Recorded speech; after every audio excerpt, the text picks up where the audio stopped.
Muy buenas noches, queridas amigas y amigos de su canal Voces en Libertad de Comunicación con Causa. Hoy con un gran gusto agradecemos, tenemos cada vez más patrocinadores, más personas que creen en este programa ciudadano. Y bueno, hoy estamos estrenando el patrocinio de El Parche Comida Colombiana. Vean nada más qué delicia. Y también continuamos con el patrocinio de La Buena Tradición del Valle. Ellos son maestros en pan artesanal y bueno, la verdad la pasamos aquí muy bien con unos jugos deliciosos, arepas, dedos de queso buenísimos. Y ellos están en San Francisco número 35 en la Colonia del Valle. En verdad, vayan a disfrutarlos porque nosotros estamos aquí pues probando los sabores y los recomendamos. De la misma manera, queremos agradecer a Voces en Libertad llega a Guerrero a través de Suriana Radio FM 107.9. Muchísimas gracias por retransmitirnos en esta estación para que más voces lleguen a estos espacios. Pues bueno, hoy tenemos temas que ustedes seguramente también han de estar comentando, como es la elección al Poder Judicial, votar o no votar. También tenemos el tema de la CENTE, que tiene enloquecida a la Ciudad de México con estos acuerdos o no con el gobierno. Y por último, hablaremos de la marcha que se llevará a cabo el próximo 1 de junio. Y hoy tenemos una invitada especial, querida Dulce Samarripa, quien es una ciudadana y que también platicará con nosotros, pues desde su perspectiva, estos temas. Pues bueno, José Antonio, ¿qué opinas? Ya estamos a 3 días de esta elección del 1 de julio, esta supuesta elección del Poder Judicial. Sí, por un lado tenemos la división entre los obradoristas que legitiman, que invitan a ir a votar, no solo a ellos mismos, sino a nosotros. Dicen, vayan a votar, es su obligación, no que son demócratas. Sí, depende de la elección, decimos nosotros. Ir a votar en una elección antidemocrática no es ser demócrata, es avalar el autoritarismo. Pero para ellos están manejando que cualquier elección es democrática por solo serlo. Pero ese es un debate, ¿no? Pero dentro de los antiobradoristas hay también divisiones. Yo separo 3 secciones. Uno, los que decimos no vamos a ir a votar porque eso es avalar un atraco a la democracia y al Poder Judicial. Pero están otros que dicen, no, sí hay que ir, pero votar por aquellos que no son obradoristas. Tiene sentido en parte, para no dejarles todo el espacio a los obradoristas, en parte tiene sentido, pero en primera, muchos de ellos son abogados que conocen quiénes son los no obradoristas, es decir, la demás gente no los conoce. Sí, es verdad. Pero segundo, yo creo que son muy pocos y por lo tanto la probabilidad de que los hagan ganar es muy baja, casi nula, mínima, y en cambio van a incrementar el nivel de participación, que eso es lo que les preocupa a los obradoristas. Por eso están duro y duro con que, criticándolos a los que llamamos a no votar, queriendo convencer, diciendo que es obligación, porque el criterio de legitimidad de esa elección va a ser el nivel de participación. Y por último están los que quieren anular el voto. Muchos han dicho, sí voy, pero en protesta anulo el voto.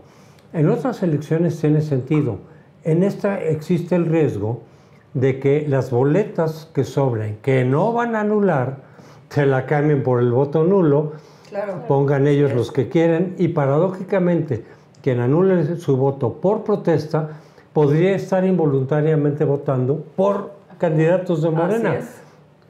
¿Qué es mejor? No ir. Totalmente de acuerdo. Y aquí hay una gran ironía. Claudia dice que el 70% de los ciudadanos querían la elección de jueces y magistrados y por otro lado están conscientes que no más del 20% va a ir a votar. Es decir, ahí se está exhibiendo la farsa y el hecho de que estén desesperados, porque yo los veo desesperados, de alguna manera están estigmatizándonos a las personas que no vamos a votar, diciendo que somos antidemócratas. De hecho, la senadora Andrea Chávez salió a decir que es anticonstitucional, ¿no la vieron? Que decir que no vamos a, el decir no ir a votar es anticonstitucional, pero esta mujer realmente o es una mentirosa o es una ignorante. Y en cualquiera de los casos es muy malo siendo una senadora, porque el artículo 35 de la Constitución dice que es un derecho votar, pero no es obligatorio. No, sí, perdón. Adelante. Sí dice que hay obligación Y luego más abajo dice que los que no cumplan esas obligaciones, entre los que está votar, serán sancionados 1 año de tal y tal, lo dijo Pablo Gómez.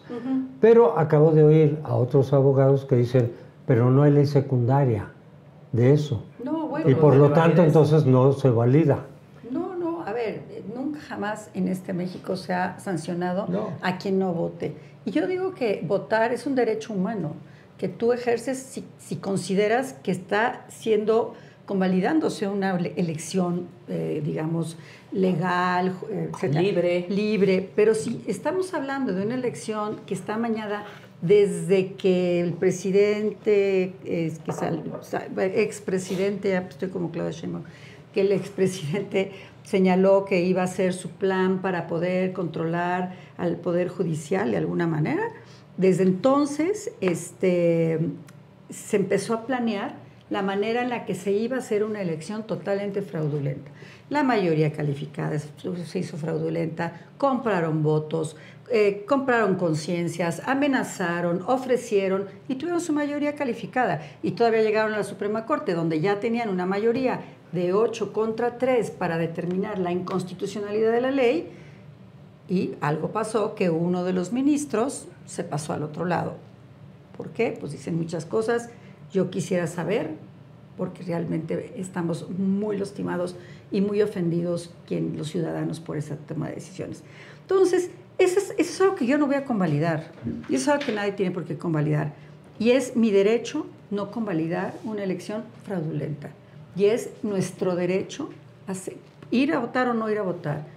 Yo ejerzo mi derecho de no votar, de no hacerlo. Y sobre todo están en esta desesperación lanzando acordeones, no solo por la complejidad del proceso, sino además para garantizar que ciertos candidatos lleguen. Dulce, ¿qué opinas? Fíjate, yo vivo en una colonia en donde hay varias unidades habitacionales y hay un chat, ¿no?, de la colonia, y ahí se hizo una convocatoria para que los que viven en las unidades fueran a una asamblea. Pensamos que el tema era del agua porque de pronto hay temas con el agua. Y cuando llegamos los que vivimos en casa, no en unidad, nos dijeron que no, que era para las unidades. Entonces debe de ser el agua. Y no, ya nos enteramos que precisamente era una especie de convocatoria de vayan a votar. Y fue muy curioso que lo hicieran justo solo en los edificios. O sea, los que tienen casa, no, y los que tienen edificios, sí. Y ya empezaron a meter una cosa de, es que los estacionamientos, es que ellos tienen más espacio, y ya hay una cosa de separar ahora dentro de la colonia los que tienen una casa más grande, los que tienen una casa más pequeña. Y a mí me llevó justamente a lo que pasó todo el sexenio, ¿no? O sea, esta cosa de dividir a México entre los que tienen, los que no, separar totalmente y hacer, pues sí, esta división que seguimos en ese punto, ¿no? Esta polarización. Terrible. Mira, aquí la gente tiene que tener en cuenta algo. A ver, lo que está en juego es una cuestión completamente antidemocrática. Y como bien señalaba José Antonio, no por ser una votación es democrático. O sea, esa es una falsa equivalencia total. Cuba hace elecciones y no son democráticas. Rusia, Unión Soviética, Rusia hace elecciones y no son democráticas.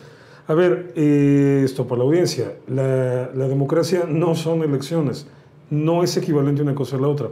La democracia es fundamentalmente el equilibrio de poderes, el poder compartido y el poder sobre todo ejercido por la institución, no por la persona, no por el grupo de personas, sino el poder que recae en las instituciones y que se equilibra primero entre poder judicial, poder ejecutivo, poder legislativo, y luego con todos los organismos ciudadanos autónomos. Entonces, en el momento en que toda esta elección está orientada a someter al poder judicial, es profundamente antidemocrática. La cuestión de que vaya a ser una elección es completamente banal, completamente superficial, y todos los morenistas que están manejando ese argumento solamente están evidenciando su profunda ignorancia o su repugnante mezquindad, obviamente al tratar de manipular de esta manera el discurso. Y tenemos otro problema también, porque es muy frecuente que se estén quejando, sobre todo en redes sociales, que nos estén criticando con esta cuestión, pero bueno, no ustedes defendían que el INE, que las elecciones... Bueno, sí, pero a ver, que no se dieron cuenta de todo lo que cambió, todo lo en que este pasó, proceso. ¿cómo pasó? O sea, precisamente la razón por la que no queríamos que se tocara el INE es para que no se llegara a este tipo de elecciones. Correcto, entonces lo que estamos viendo ahorita es una aberración absoluta y pues me uno al coro de los que nos vamos a buscar una buena película, una buena serie y un buen puesto de barbacoa el domingo, pero ni por error. Vamos a ir a marchar, a la marcha. Y de ahí nos vamos a echar la barbacoa. Perdón, estaba recordando que es lo que hago los domingos. Pero no voy a ir a votar, obviamente. No voy a participar de esto, que es un escalafón más y lamentablemente en muchos sentidos es el último en el proceso de destrucción de lo que fue la precaria, joven y breve verdadera democracia en México. Yo creo que vienen más luego. Déjame retomar nada más lo que dijiste de estas de los procesos electorales, que la gente cree que eso es la democracia. Cuando participas en un proceso electoral, nosotros les llamamos los ciudadanos electorales, nada más, porque no solo lo que bien comentaste que compone la democracia son estos elementos, sino también la participación constante y activa de la ciudadanía, siendo que en México se empezaba apenas a gestar este tipo de movimientos y de repente nos encontramos con que finalmente pues nada más fue un periodo corto y bien también quiero retomar que esta herramienta de la democracia, que es un proceso electoral, está siendo perversamente utilizado para que la gente legitime que finalmente nos quedamos sin división de poderes. Pero la gente no lo está entendiendo porque la narrativa está muy engañosa y la gente cree que toda elección es demócrata, porque están acostumbrados a ir a votar considerando que esa es su forma única de participar en la democracia. Entonces ahí es donde hay un doble discurso y cuando nos dicen ¿por qué van a manifestarse? O sea, ¿por qué el mismo día se van a manifestar? Justamente porque el manifestarnos es otra herramienta de la democracia y también el hacerle el vacío a una elección es otra herramienta de la democracia, la protesta. Entonces estamos haciendo uso de otras herramientas de la democracia como demócratas que somos. Así como dice, dividí en 3 segmentos la gente que está en contra de esta reforma y que tiene distintas opciones. Entre los obradoristas, los que van a ir a votar, también hay 3 segmentos. Los acarreados, que yo creo que van a ser la gran mayoría. No, bueno, seguro. Sí, 70, 80%, ¿no? Los que les van a comprar el voto o van a ser coaccionados son los acarreados. Y son los que le están dando su acordeón, que es ilícito también y es ilegal, claro, pero lo están avalando, porque ya no les importa un cacahuate la ley. Están los legisladores, directivos de Morena, propagandistas, que están, dice que es democracia. Ellos saben que no, porque es gente suficientemente preparada. Yo conozco muchos de ellos. No, podemos hablar de muchos nombres. Yo conozco muchos de ellos. Ellos no se lo creen. Y hasta nos dicen, ni tú te lo crees. Lo tienes que decir porque estás viendo tu propio interés político, personal. Pero no te lo crees todo eso que estás diciendo. ¿Oíste a Mónica Soto? Bueno, es un ejemplo de lo que estás diciendo. Podemos poner muchísimos nombres de gente preparada que dices, tú sabes que eso no es cierto, pero lo dices porque te conviene, porque estás ahí en la lucha, en el ascenso político. Y están los que sí se lo creen, que no van a ser acarreados, que no les van a comprar el voto, que están convencidos, pero que les creen que de veras esto los va a llevar a la mayor democracia del mundo. ¿Por qué? Porque dicen ellos en esta lógica demagógica, si nosotros vamos a ser el único país que elegimos a los 3 poderes, somos más democráticos que los que eligen a solo 2 poderes del Estado. Y 3 veces más democráticos de los que eligen solo a 1, que son los sistemas parlamentarios. Entonces, después del domingo vamos a ser más democráticos que Noruega y que Finlandia y Suecia por ese solo hecho, en esta lógica. Esa es la narrativa tramposa. Esa es la narrativa y me gustó mucho lo que dijiste de la anulación del voto. La anulación del voto va a ser sustituido por otro, por eso no las están destruyendo, pero no nada más eso. Un voto que anules o votes, lo que va a hacer es aumentar la participación. Claro. Justificar que sí fue una elección con... validar la elección. Validar. Por eso, legitimarla. Exactamente. Por eso es tan perverso Es el muy tema. perverso todo. Y otra cosa es bien importante, como lo hemos dicho en muchos programas y lo vamos a decir nuevamente porque es... ¿Qué son los tres poderes? Pues son contrapesos, son funciones, la función legislativa, la función ejecutiva y la administrativa y la judicial. ¿Qué sucede cuando ya no existen contrapesos porque hay un control, en este caso, del Ejecutivo, de la presidenta Sheinbaum? No nada más eso. Veamos lo que pasó ayer con Trump, con el taco. Dijo la Suprema Corte le echó para atrás todas sus amenazas de poner aranceles a varios países, México, entre otros. Que no tenía facultades. Ese fue, que no tiene facultades. ¿Pero por qué no lo hicieron hace 6 meses? Bueno, porque tiene que llegar a un procedimiento legal. O sea, claro, es una demanda, llega a la Corte y la Corte resuelve después de estudiar. Acuérdate que la mayoría son republicanos en la Suprema Corte. Tiene mayoría. Entonces, yo supongo que hubo una discusión muy fuerte ahí. Pero sí se están dando cuenta que está llevándose de corbata la economía del país. Bueno, ese contrapeso, y que también a los estudiantes, etcétera, ya también se pronunció, ese contrapeso no lo tenemos en México. Ya no lo no lo a tenemos. partir del domingo se acabó. Bueno, lo hoy tuvimos, te pero digo ya no. algo. Hace un ratito estábamos platicando uno de mis abogados y yo, me decía, licenciada, no sabe cómo está la corrupción ahorita en el Poder Judicial de la Ciudad de México. Ya es de cuota. Claro, ¿por qué? Pues porque ya se van muchos. Entonces, de cuota, están... Lo que están provocando. Eso están provocando. Yo me pregunto, acaban de dictarme una sentencia en contra de un asunto que, según yo, tenía ganado. Teníamos todos los elementos, ¿no? Una rescisión de un contrato en el que la contraparte no cumplió. No, le dieron la razón a ellos, que es una importante empresa, una gran empresa en México, con unos argumentos falaces. O sea, tuvieron más elementos ellos. Bueno, tienen muchísimos más. Nosotros representamos a un matrimonio y ellos representan a un emporio. Entonces, ahí están los argumentos. ¿Cuál asunto vale más? ¿Qué vale más en el asunto, no?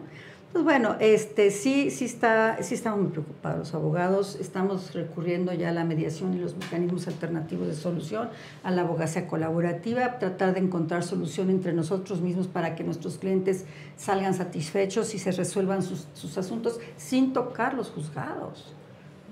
Y el arbitraje es muy caro, entonces tampoco podemos pedirles que se vayan al arbitraje porque el arbitraje es sumamente caro. Tienes que pagarles a los jueces y a los abogados. No, carísimo, es lo más caro. Entonces, pues te vas a la mediación, yo soy mediadora, sé lo que les digo, es una maravilla y no me estoy haciendo propaganda, pero no es cierto.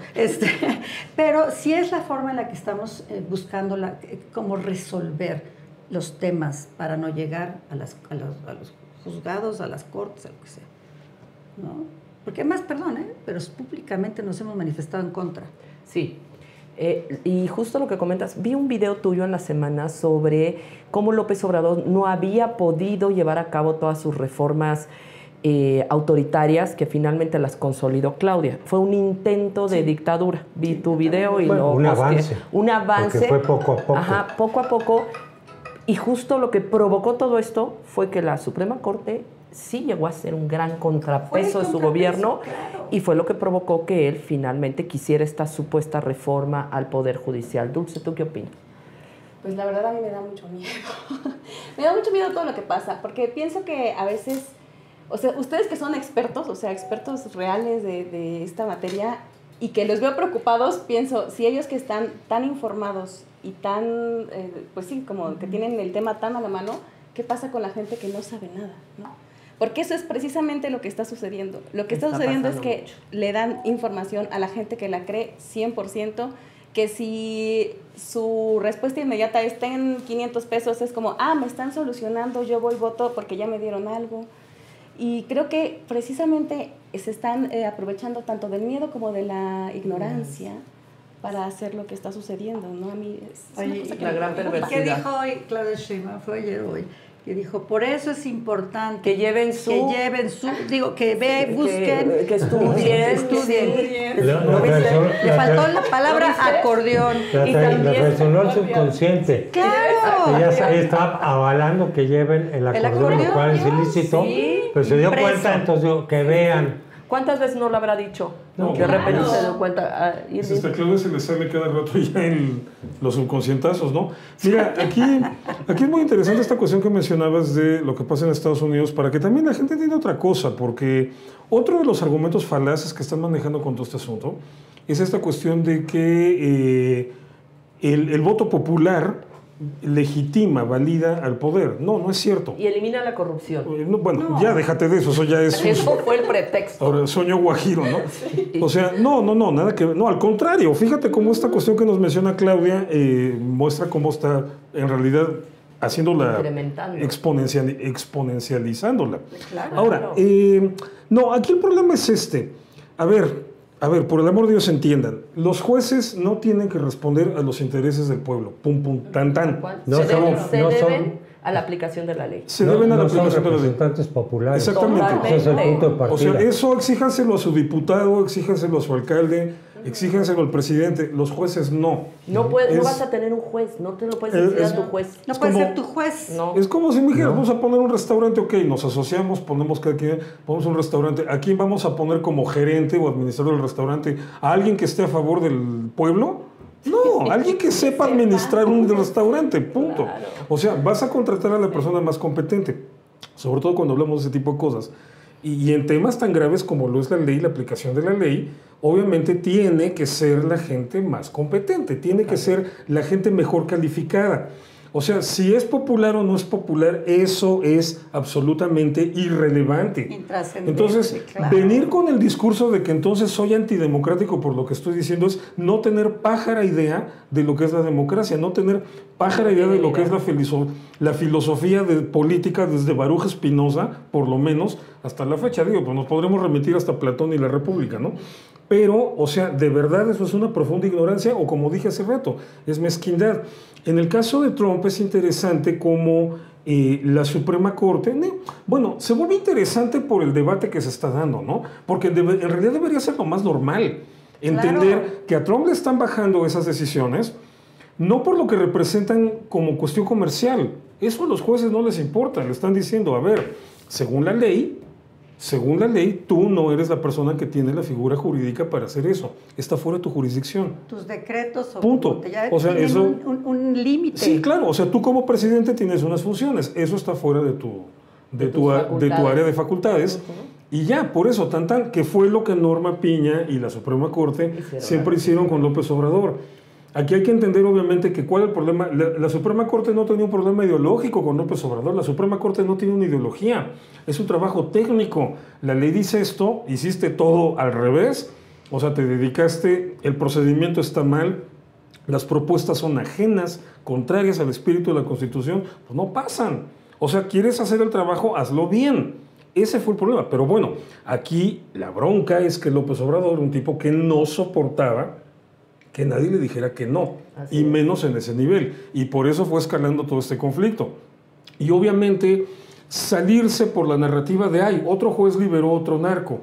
Hay que acabar con la corrupción de Norma Piña. ¿Qué tiene que ver Norma Piña con los jueces de distrito?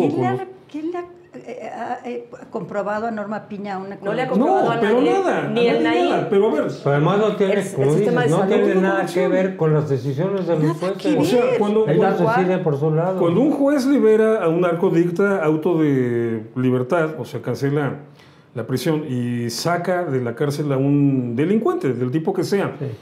Primero habría que investigar si fue porque las fiscalías se integraron mal el expediente, que es una de las cosas que más sucede. No tocó a las fiscalías. Así es. Y luego habrá que investigar si las fiscalías a propósito integran mal los expedientes, precisamente para garantizar que la persona va a salir. Entonces, ahora, de todas maneras, toda esa estructura de los tribunales, ahorita Claudia les podrá explicar de rápido cómo se estructura todo eso, no tienen que ver, o sea, no son, ¿cómo se dice?, subalternos.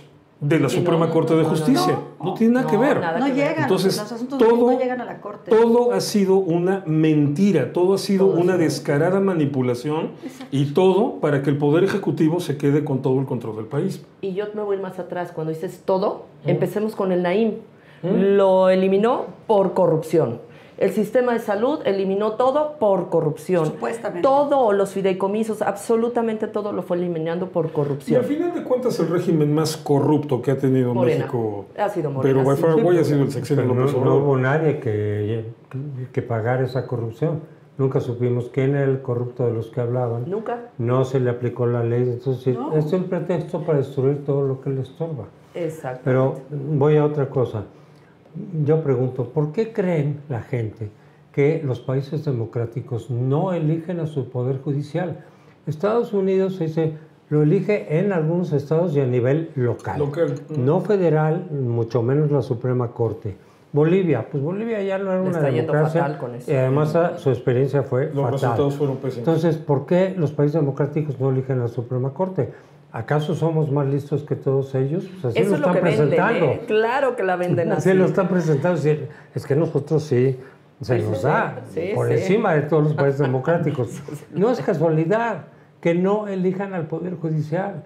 Es que no son representantes populares. Es ¿no? que debe haber una carrera judicial. No están tomando en consideración toda la preparación que tienen para cuando llegan a ser jueces, ya sea locales o ya sea federales, ya pasaron por ser voluntarios o archivistas probablemente, en lo que están estudiando, hacen sus pasantías ahí, después llegan a ser secretarios, actuarios, después secretarios, los que proyectan sentencias, después secretarios, y así van subiendo para poder llegar a ser un juez titular de un juzgado. Y de ahí te vas a... Tu aspiración siempre, porque sí somos aspiracionistas los seres humanos, es llegar a la sala del Tribunal Superior de Justicia para tener un lugar, y poder, lo que tú decías hace rato, ¿no? Y tener una decisión colegiada sobre los asuntos que se están resolviendo en los juzgados. Y si no está conforme a derecho, te vas al amparo, dependiendo del tipo de resolución, al distrito o al colegiado. No vamos a entrar ahorita en temas de jurídicos, pero no llegas a la Suprema Corte. La Suprema Corte llegan las inconstitucionalidades, o sea, los temas para eso está la Suprema exacto, Corte, y el tema algunos asuntos anticonstitucional. que por su trascendencia o importancia vale la pena que la Corte los tenga, de violaciones de derechos humanos, pero son pocos, o sea, son muchos, pero son muy pocos. A mí me han llegado pues varios, pero porque sí son trascendentes. Pero López Obrador redujo todo eso que acabas de decir, de todo este conocimiento, lo redujo a el Poder Judicial es corrupto. Entonces, ahí se pierde toda esta carrera judicial que mencionas, porque él utiliza un lenguaje reduccionista, dejando fuera a las policías, a las fiscalías, a los ministerios públicos, que es donde está el centro del problema y donde se debería de hacer una reforma, no se tocó, porque hay un nudo allá adentro. Y si ellos no hacen bien su trabajo, como bien lo mencionas, por ejemplo, yo como perito forense hago un dictamen y si yo no lo estructuro bien, a la hora de que se lo pasan al juzgador, que son los jueces, no sirve o puede tomar malas decisiones en función de una mala investigación, que son las fiscalías y los ministerios públicos. Pero la gente no lo entiende así como tú muy puntualmente lo hiciste, porque López Obrador ha utilizado el lenguaje reducido, el lenguaje simple, para engañar a la gente con narrativas que son muy atractivas, como tú lo dijiste, esta de que somos lo más democrático y la gente aplaude. ¿Quién no va a aplaudir eso? Pues es como han ido manipulando a la gente para finalmente hacerse Fíjate, ustedes lo han dicho. Poderes. Muchos de los problemas, yo creo que la mayoría, de por qué sueltan a gente que eventualmente haya incurrido en una falta legal, es por los expedientes de la Fiscalía, mal hechos, por falta del proceso legal, ¿no? Ese tipo de cosas. Y algunos por corrupción. Y corrupción. Claramente. Es decir, si están justificando la reforma judicial por corrupción en la reforma judicial, ¿por qué no hacen una elección para los fiscales o los policías? Sí. La respuesta es muy fácil, porque ya los tienen controlados. Y al Poder Judicial no. Entonces lo hacemos solo con el Poder Judicial. Totalmente. Aunque la premisa sea la misma, no necesitan hacer esto con los fiscales porque ya los tienen. De hecho, Claro. Claudia Sheinbaum, me parece que ya lo hizo o está por hacerlo, mandar una iniciativa de ley para quitar la autonomía de las fiscalías. ¿En serio? Que de todas maneras no se ha cumplido cabalmente, pero No, bueno, pues si además la los quitan fiscales formalmente, pues sirven ya tienen al todo. gobernador. No, ya tienen O sea, todo. ¿no se acuerdan de San Luis Potosí que le llamó, había una señora que se quejaba y le dice, háblale al fiscal y dile que inmediatamente atienda a la señora? El gobernador le dijo a no sé quién, dile por favor que el juez la atienda y que ya le dé lo que necesita. Yo me quedé y dije, no puede ser lo que estoy oyendo. Bueno, eso es... Garzmanero, por Dios, Garzmanero, es el mejor ejemplo, ¿verdad? Claro. Aquí es, al final de cuentas, una visión bien aldeana, ¿no? De lo que es, Esa es la de palabra. lo que es el poder. O sea, una visión en donde simple y sencillamente todo lo decide el Consejo de Ancianos ahí de la aldea. Y obviamente el más listo, el más viejo o el más rico es el que realmente El más toma las mañoso, que es decisiones. el caso de México. Y los demás simplemente validan y pues la gente piensa que eso es lo normal. O sea, esa forma en la que López Obrador lo embarraba todo, en parte es perverso, Muy. pero también era profundamente ignorante. O sea, yo creo que si pararas a López Obrador así a realmente explicar cómo está la estructura de todo su plan, no te podría decir ni el 8% de lo que nosotros hemos explicado ahorita, hoy, aquí. Ya ni qué decir de lo que hemos venido insistiendo y fregue durante todos estos años, ¿no? La gente tiene que recordar, tiene que estar conscientes de que la Suprema Corte no está para decidir quién es inocente y quién es culpable. La Suprema Corte está para decidir en última instancia si el procedimiento, cuando se trata de un caso así, si el procedimiento se hizo con apego a la Constitución. O sea, cuando yo solicito una revisión ante la Suprema Corte, bueno, es una porque ya agoté todas las instancias anteriores. La Suprema Corte es la última. Pero es porque... Y en casos muy particulares. Exacto, o sea, en un caso donde yo creo que tengo elementos para demostrar que un procedimiento, independientemente de lo que pasó y de cómo se juzgó, el procedimiento se hizo violando mis derechos constitucionales. Y eso es lo que la Suprema Corte será la que me diga, no, o sea, estás alucinando, estás queriendo ganar tiempo, bye bye, o sí, y entonces atrae el caso. Pero aún en ese caso, tú me corregirás, la Suprema Corte no decide si yo, por ejemplo, soy inocente o soy culpable. Sí lo puede decidir si hay una violación a tus derechos humanos. Exacto, pero si el lo enfoque ve, va por entonces ahí. sí puede resolver, y puede resolver de dos maneras. O no existe ninguna violación, o sí existe, bueno, tres maneras. Sí existe y entonces hace una sentencia, una resolución, u ordenaría, lo que podría hacer cualquier colegiado al inferior, o el distrito en su caso, ordena que se haga nuevamente revisando ciertos elementos que no fueron tomados en cuenta. Exacto, ¿no? Entonces, pero la Suprema Corte normalmente no reenvía los casos, sino los resuelve de fondo. Ya no regresarían a ella. Claro, pero entonces son la casos decisión... muy poquitos. Muy poquitos. Y la decisión final la tendría que tomar otra vez el juzgado correspondiente, ¿no? De acuerdo a las indicaciones de que la le Suprema dice, Corte, ya sea la Corte o sea, el Poder Federal, el Poder Judicial Federal.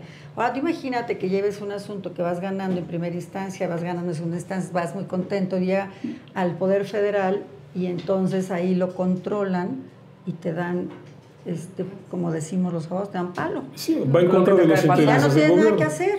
No, en el mío sí, todavía voy al amparo. Ya no tienes nada que hacer.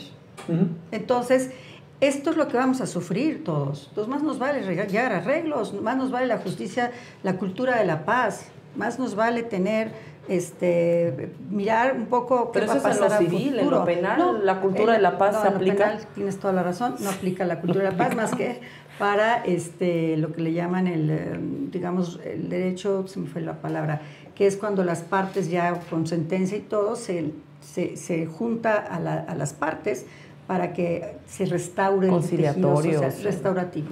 Pero es una mediación que solamente hace el Estado, nosotros los mediadores privados no. Y bueno, en otros países donde hay elementos nuevos que podrían aplicarse a la justicia, ahorita me acordé ahorita que dijiste eso, por ejemplo, la jurisprudencia terapéutica, como perito forense, el entrar en un sistema judicial es terriblemente revictimizante, sobre todo para víctimas de delitos, como es en el ámbito penal. Y estamos viendo en Estados Unidos y en otros países que vienen estos nuevos procesos, jurisprudencia terapéutica, que es justamente el cuidado de la persona dentro del sistema judicial. Y lo que va a pasar es que las víctimas no solo van a ser revictimizadas, difícilmente van a poder acceder a la justicia. Hoy encontramos en los delitos penales el 99% de impunidad. En el caso de lo que yo más manejo, que es el abuso sexual infantil, alrededor de solamente 2% de los casos se conocen en tiempo y forma, 2%, de los cuales solo el 1% llega a y la juzgados. cultura en México es, o sea, no las dejan a las madres, no, es una cosa y es eterno espantosa. y es terrible. Y ahora O a con las este familiares sistema que se den cuenta. y de por sí la ignorancia de los jueces en los temas de niñez y en los temas de mujeres es altísima. La ignorancia y la falta de respeto a su integridad Sí. y a su dignidad. No se juzga con derechos humanos, No, no se juzga no. con Mira que hay perspectiva de protocolos. niñez. Hay protocolos Pero en otros no- países que no usamos aquí. los privados. Aunque aquí hay pero protocolos y no... no se siguen. Pues no se se siguen. viola todo Fíjate, absolutamente. y eso es lo que habría que reformar, y eso es Claro. justamente de lo que, Ahí va yo. lo que no se está incluyendo en el proyecto de reforma. No existe ninguna reforma que realmente ayude a que la justicia tengamos más fácil el acceso a la justicia y que no sea tan largo el proceso y tan revictimizante. Sí. Parte del discurso incluso de los no obradoristas es no ir a votar, aunque sea por candidatos que tú consideres independientes, es rendirse. Yo digo al revés. Si se trata de una reforma cuyo propósito es de quitar la democracia, desmantelarla, ir a votar es rendirse. Es verdad. Porque es avalar algo con lo que tú estás en contra. Entonces yo recomendaría a los que nos ven que si quieren ayudar, que estén en contra obviamente de esta elección, de esta reforma, si quieren ayudar, vayan en la noche a tomar foto a la sábana que van a sacar, que en principio han dicho que va a salir la sábana con el número de participantes. Y ahí, en ese conteo, sí van a estar todavía control. los funcionarios ciudadanos. Sí, antes es de el que se único vayan. control. Entonces, es probable que la sábana refleje el nivel de participación que hubo, que nos va a permitir después contrastar contra los resultados oficiales, Así es. 15 días después o 10 días después. Ahí podemos ayudar por lo menos a cuidar si hubo más fraude todavía del que ya ha habido o no. Y en esa medida deslegitimar. No vamos a cambiar los resultados. No lo vamos a lograr porque pero el TRIFE sí le puedes dar un golpe político a la elección para que quede claro que fue lo que es, una total y absoluta farsa. Bueno, Así es. si la gente quiere, ¿no? Por supuesto. Ahorita pasamos al tema de ¿Qué tal al tema? Ya Entremos brincaste al al tema que seguía. Seguía el tema de la CENTE, pero antes de pasar a eso, lamentablemente, aunque nosotros demostremos que hicieron un cambio, no va a pasar absolutamente nada. Y la marcha que también estamos promoviendo es justamente el decir, no nos vamos a quedar con los brazos cruzados, la ciudadanía regresa y ahora sí con más fuerza a recuperar todo lo que estos nos están robando. Mucha gente dice, no hombre, ya para qué, ya estos ya tienen todo. Eso es lo que quiere el régimen que creamos. Entonces, pues bueno, adelante, la CENTE. No, bueno, digo, eso lo mencionaba porque también está la amenaza, ¿no? Que hizo la gente de que no va a permitir. Ya le garantizaron que eso no lo van a tocar, que van a seguir con sus negociaciones. Con sus Sí. negociaciones. Pero No, sí nos bueno. van a bloquear la marcha. Seguramente no vamos a poder llegar al Zócalo. No vamos No, a no Zócalo. va al nomás Zócalo. nos vamos a Por quedar en eso el se Ángel, ¿verdad? decidió que nos íbamos al Monumento a la Revolución. Sí, para no entrar en para no entrar en conflicto. conflicto. con ellos, Y perfecto. por otro tema también, porque siempre llegamos a la Casa del Tirano, ahí al Palacio, y nos recibe, o sea, tú no quieres llegar a casa de una persona donde te reciban con una valla y te hagan el feo, ¿no? ¿Qué necesidad de estarle haciendo el juego? Y por otro lado también que te quiten la bandera y además... Es más allá de su casa, ¿no? sí, es nuestra pero... plaza. sí, bueno, es sí. nuestra plaza, pero además... No, está ocupada. El que no la llegáramos a llenar es la nota. Así vaya una persona a manifestarse, es tan legítimo como si hubieran ido millones.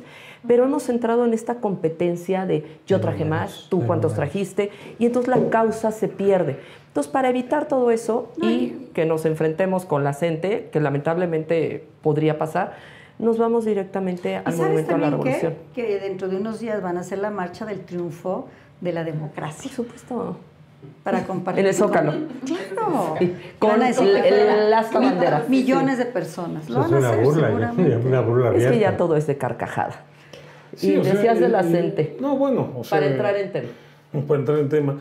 Bueno, ¿qué se puede decir? O sea, estamos hablando de la decadencia total del sistema educativo mexicano. Estamos hablando de los profesores que están a cargo de los lugares peor evaluados. Estamos hablando de algo completamente rupestre. O sea, en una época en la que estamos...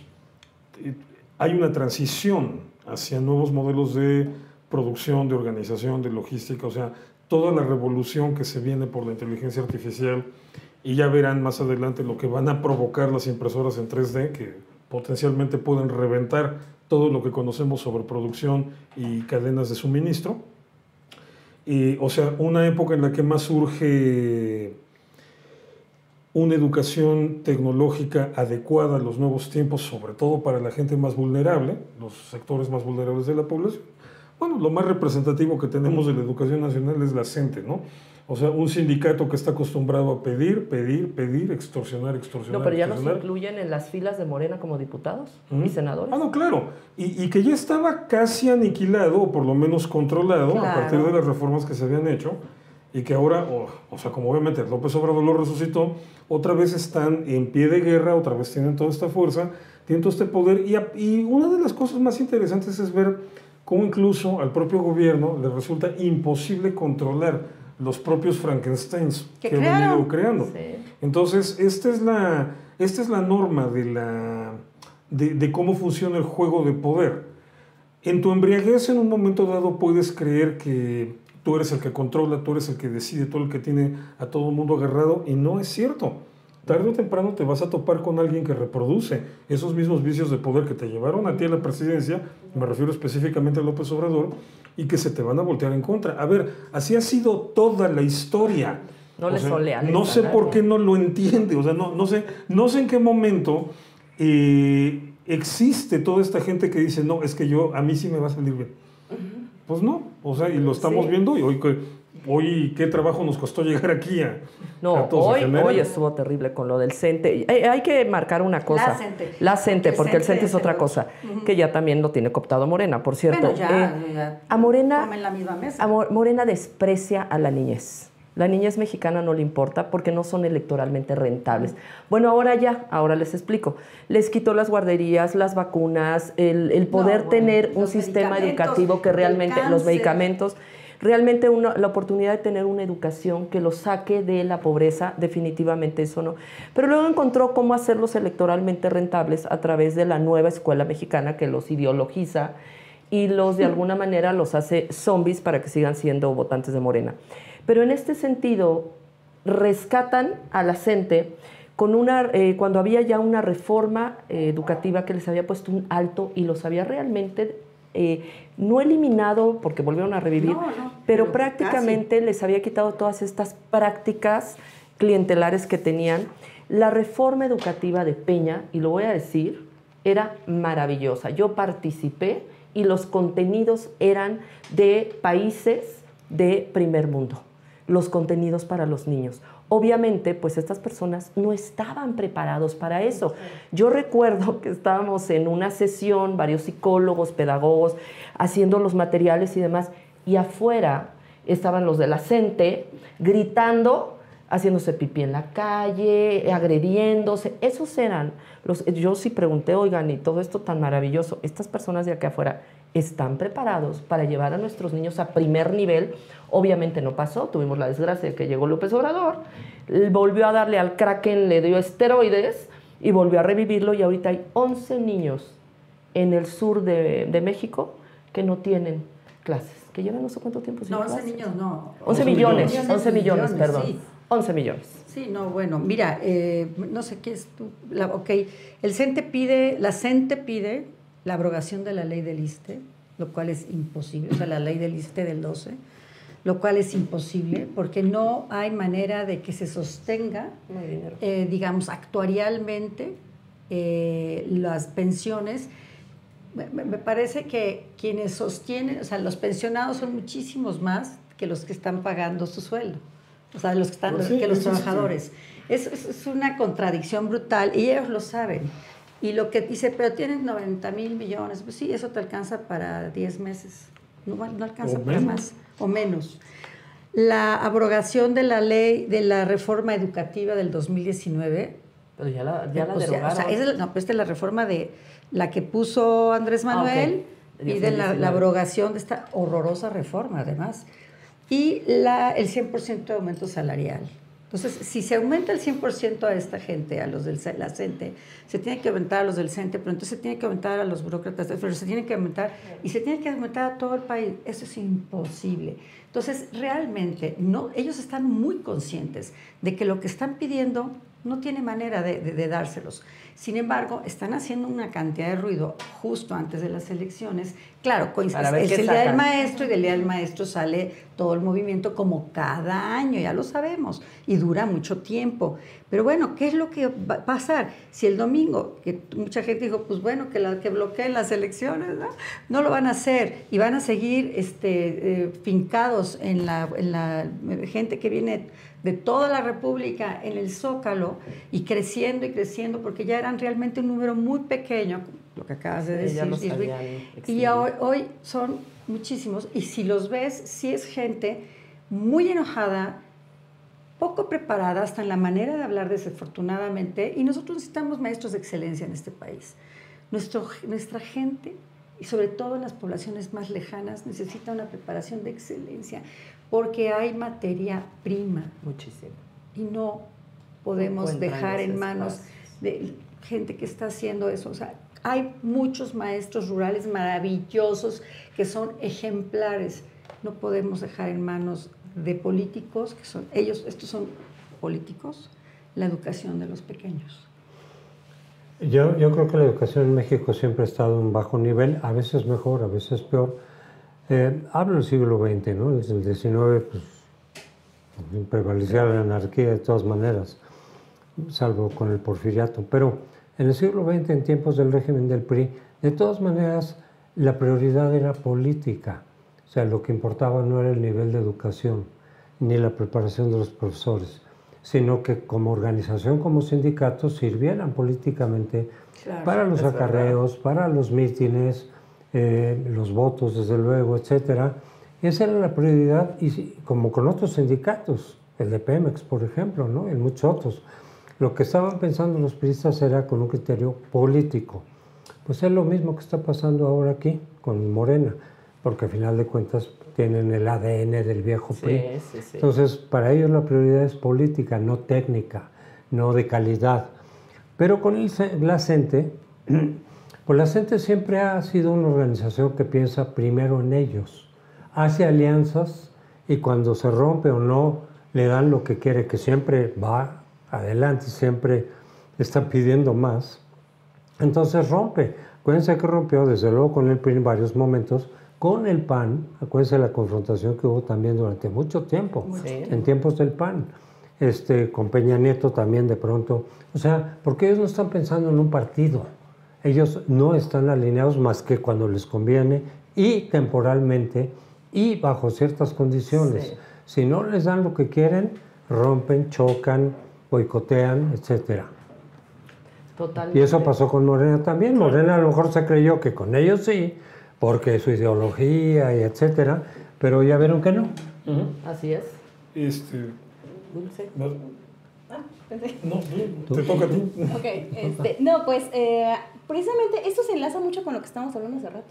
O sea, al final sí tiene que ver con un tema de educación. O sea, la falta de educación y la falta de preparación desde el génesis, desde el inicio, es lo que hace que estemos en la situación en la que estamos. Porque sería muy sencillo entender que así como nos conviene saber eso para unas cosas y para otras no. Pero, por ejemplo, si yo estoy enferma del corazón, no voy a ir a buscar a alguien que por elección popular dijeron, ese es el médico que te va a operar, ¿no? Yo voy a buscar al mejor recomendado, al que tiene el currículum. Un ortopedista. Un ortopedista. Pero es el más popular para tu corazón. Eso no va a suceder. O, voy a tomar un vuelo. ¿A quién elijo? ¿Al piloto que sí estudió o al que todos votaron porque él sabía manejar un avión, ¿no? O sea, en esos temas sí somos muy cuidadosos, y en temas que también se trata de nuestra vida nos importa poco, ¿no? Y tu seguridad jurídica. Y de nuestra seguridad. Y del futuro de los niños. Y el futuro de los niños, y que al final creo que pasa mucho que es porque no sabemos que nos podemos enfrentar a esa situación directamente en algún momento, ¿no? Quizás hay muchas personas que en el tema del Poder Judicial piensan que es algo lejano y que no te interesa y que no va a pasar y que nunca vas a estar en una situación así, cuando todos podemos y estamos todo el tiempo en una situación así. Y mismo asunto con esto, ¿no? Con la educación y con eso. O sea, al final, independientemente de que tengas hijos, no, lo que sea, o sea, sigue siendo el futuro. Yo voy a estar en manos en algún momento del piloto, del doctor, del abogado, que ahorita se tendría que estar formando en esas aulas y que no está sucediendo porque estamos metidos en un tema político, cuando ese no es lo importante. Así es, hasta que no nos toca, no nos involucramos. Conclusión, mi querido Irving, ¿vas a ir a la marcha? Por supuesto que sí. Bueno, sí, no, por supuesto. A ver, aquí el problema, nada más quería rematar con lo de la gente, que adelante, tienen un concepto muy raro de la riqueza, ¿no? O sea, porque esta cuestión de estar pide, a ver, vamos a dejar algo en claro. El sistema de pensiones es un multinivel. O sea, es Amway en versión, en versión neolítica, ¿no? Digo, no, porque pues al final de cuentas es eso. O sea, yo estoy dando mis aportaciones y de ese dinero le dan al que lo hizo 20 años antes. O 30 años, sí, exactamente. Y espero que dentro de 20 años alguien esté pagando sus aportaciones para que me den a mí. O sea, es lo que pasa con este tipo de empresas multinivel. Ahora, el punto está en que, bueno, pues por lo menos en un multinivel, y cada quien le tiene que echar ganas y rascarse con sus propias uñas, ¿no? O sea, uno tiene que buscar la manera de ser eficiente. Aquí, obviamente, como estamos hablando de un control estatal, donde los intereses que se imponen son los políticos, pues obviamente lo que menos importa es la eficiencia. Entonces, estamos llegando a este problema de que la base de aportadores es menor que la cantidad de pensionados, cosa que se va a acentuar porque la población va a llegar a su tope, ya no me acuerdo para cuándo, pero no falta mucho, para que llegue al tope y empiece el proceso de crecimiento. Entonces, es como si la gente en tu multinivel se te empezaran a salir tus inscritos, ¿no? Entonces, obviamente, empiezas a perder. Pero bueno, y aparte la gente tiene esa idea de que el Estado, pues como es el Estado, seguro tiene dinero, entonces pide más y pide más y pide más. Y si le dices, o sea, y si llega Claudia a decir, no lo dijo de esa manera, pero lo dio a entender, Calderón tenía razón, esto no es costeable. Totalmente, entonces, casi lo dice así. Lo dio a entender. O sea, esa es la implicación directa de lo que dijo. Sí. O sea, cuando dice, no podemos echar abajo la ley del ISSSTE, está diciendo Calderón tenía razón, esto es incosteable. Sí, pero además lo dijo ella en la campaña política que iban a echar abajo. Exacto. Entonces, eso es una gran irresponsabilidad de su parte. No prometieron muchas cosas que sabían que eran inviables. Eso es algo que se le está revirtiendo. Claro, y entonces, pero el problema es que tú le explicas a gente como la de la CENTE, o como el abuelo de Claudia Sheinbaum, y otros comunistas de aquella vieja escuela, les explicas, mijo, no hay dinero. Lo que te van a decir los que más le sepan al tema, pues imprímelo. Qué peligroso. O sea, sí, otro día platicamos además, de por qué... ya ven, vamos a entrar en recesión. No, estamos al 0.1 de crecimiento. La perspectiva del Banco de México, que es el optimista, la más optimista, 0.1. Entonces, ya es recesión, ¿no? Ya es recesión prácticamente. 0.1%. Sobre todo porque la realidad va a ser mucho más abajo.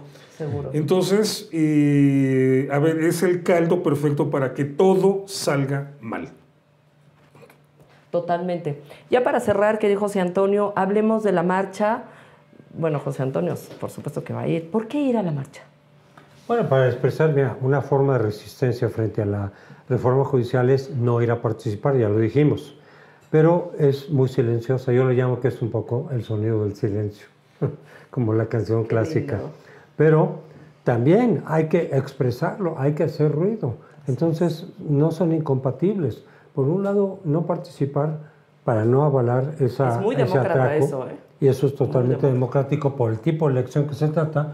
Pero también hagámosle saber a la gente, al país y al gobierno que no estamos de acuerdo. Y al mundo. Saliendo, expresando, gritando que no estamos de acuerdo con esa reforma.